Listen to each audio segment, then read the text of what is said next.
அஸ்ஸலாமு அலைக்கும் வரஹ்மத்துல்லாஹி வபரகாத்துஹு.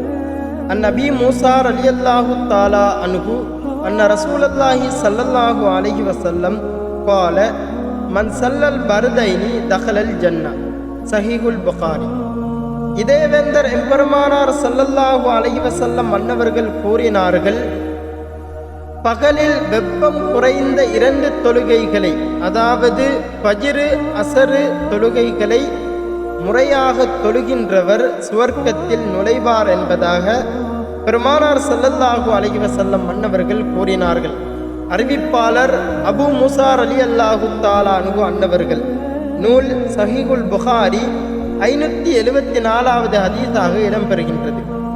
அன்பார்ந்த இஸ்லாமிய நெஞ்சங்களே, இந்த ஹதீஸ் எதை விளக்குகின்றது என்று சொன்னால்,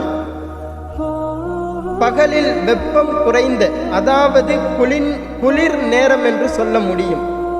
அதாவது ஃபஜ்ரு தொழுகை என்பது நாம் உறங்கும் பொழுது உறக்கத்தில் இருந்து எழுந்திருந்து தொழ வேண்டும்.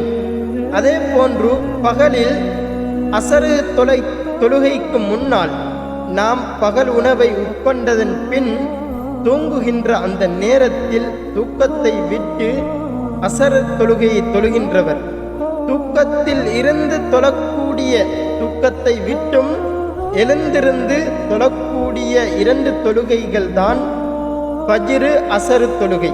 இந்த தொழுகைகளை முறையாக தொழுகின்றவர் சுவர்க்கத்தில் நுழைவார் என்பதாக இந்த ஹதீஸ் மிகவும் திட்டத் தெளிவாக விளக்குகின்றது. அன்பார்ந்தவர்களே,